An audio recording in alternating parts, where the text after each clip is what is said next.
You know that person who gives everything, absolutely everything, to someone who gives them back almost nothing? The one who apologizes when they're the one who got hurt. The one who stays and stays and stays long past the point where anyone looking from the outside would have packed a bag and left. Yeah, that's not weakness. That's conditioning. And I'm not talking about being naive or desperate or not knowing your worth. I'm talking about something that happened earlier, much earlier. Something that rewired how you define love, how you measure your own value, and what you've been taught you're allowed to need. Here's what nobody tells you about good people in bad relationships. They don't stay because they're confused about whether it's bad. They stay because somewhere along the way, they were taught that their needs were the problem, that wanting more made them selfish, that asking too much would drive people away, that connection, even painful connection, was better than the alternative. So they learned to shrink. And here's the devastating part. They got really, really good at it. Let's talk about what's actually happening beneath the surface, because this isn't just a relationship pattern. This is a psychological blueprint, and once you see it, you can't unsee it.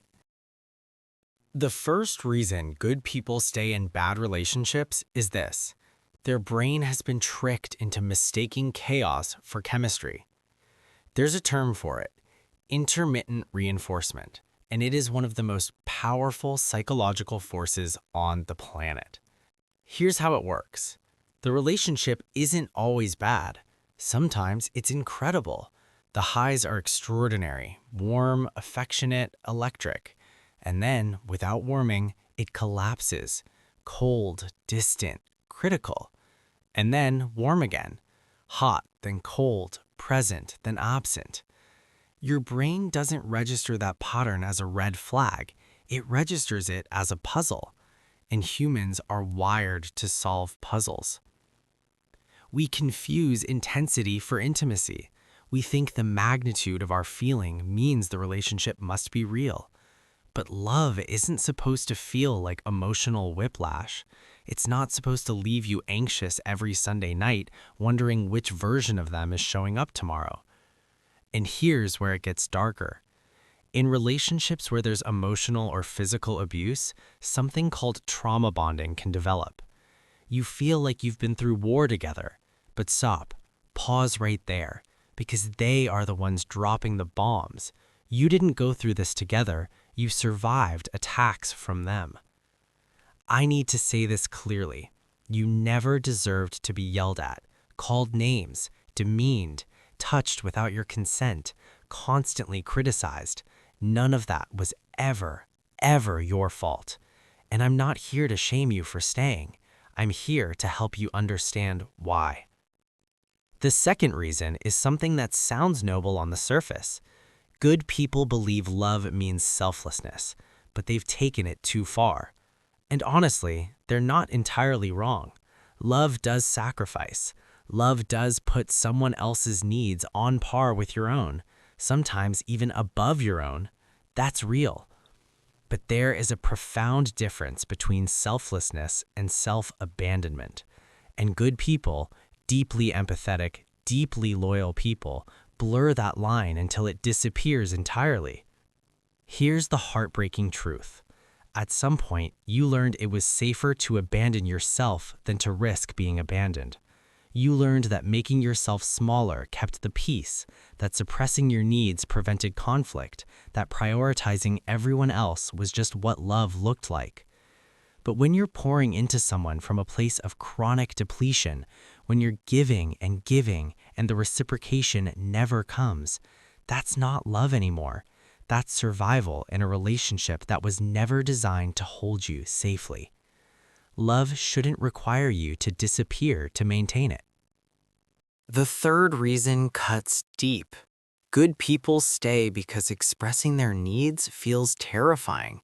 And somewhere along the line, they stopped knowing what they were even allowed to need. This isn't the first time you've been told you're too much, is it?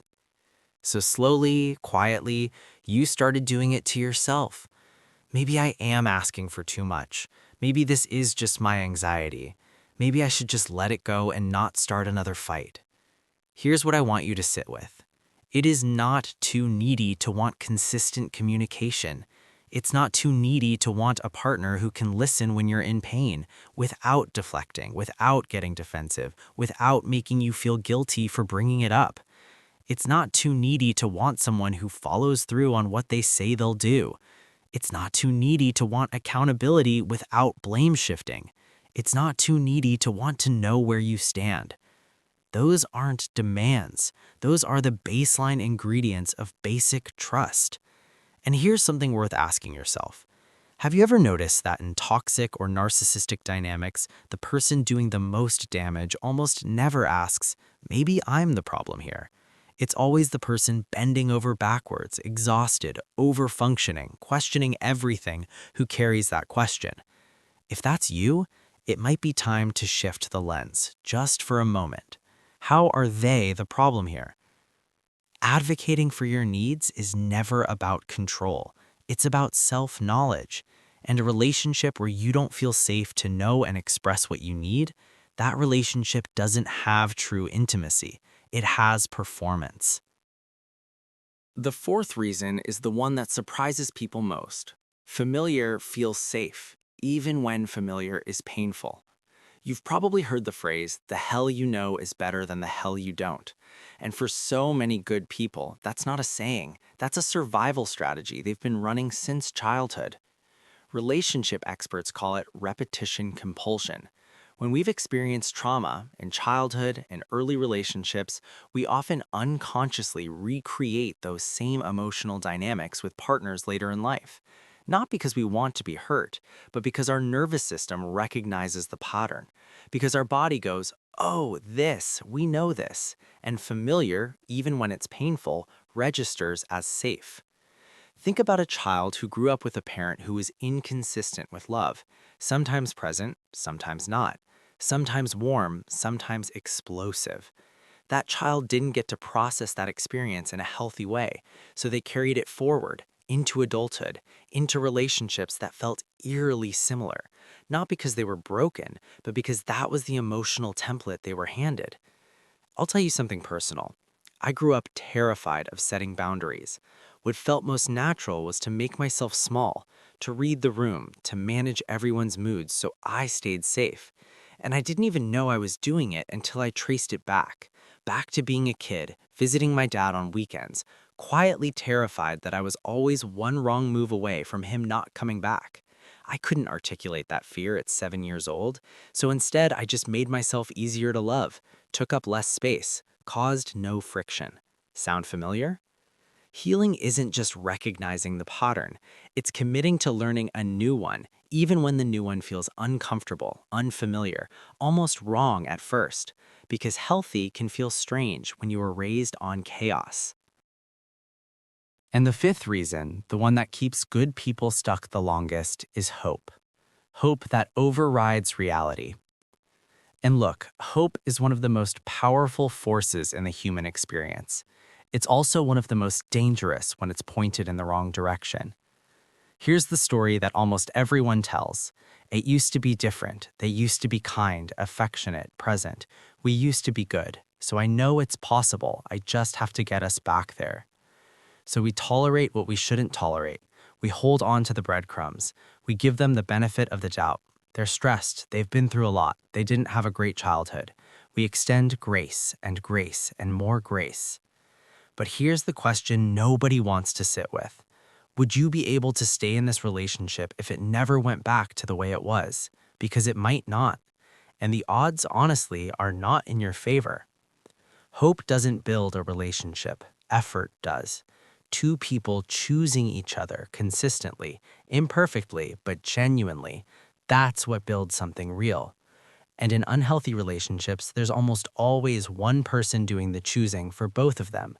One person researching attachment styles and reading books and watching videos at midnight, trying to figure out how to fix what the other person refuses to even acknowledge is broken.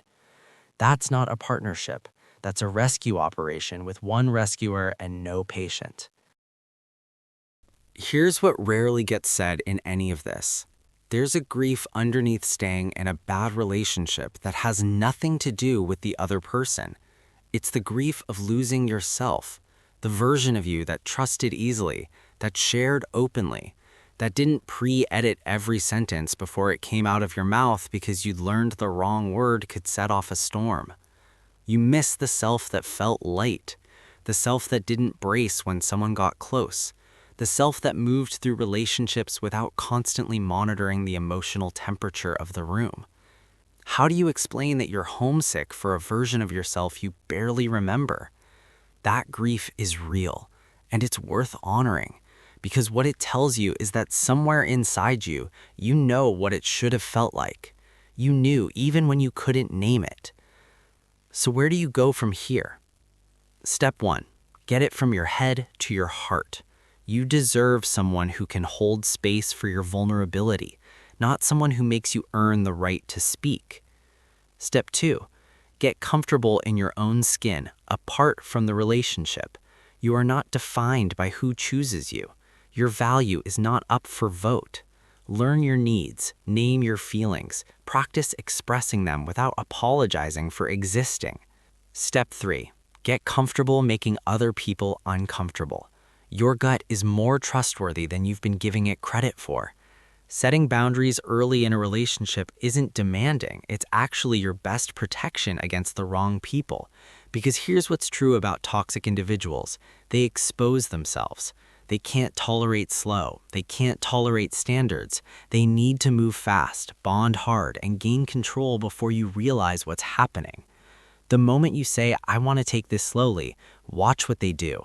That reaction tells you everything. You are not broken. You are not weak. You are not too much. You are someone who loved in the only way you were taught to, and now you're learning a better way.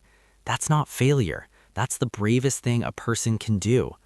Forgive yourself for staying. When you know better, you do better. And you're already doing better.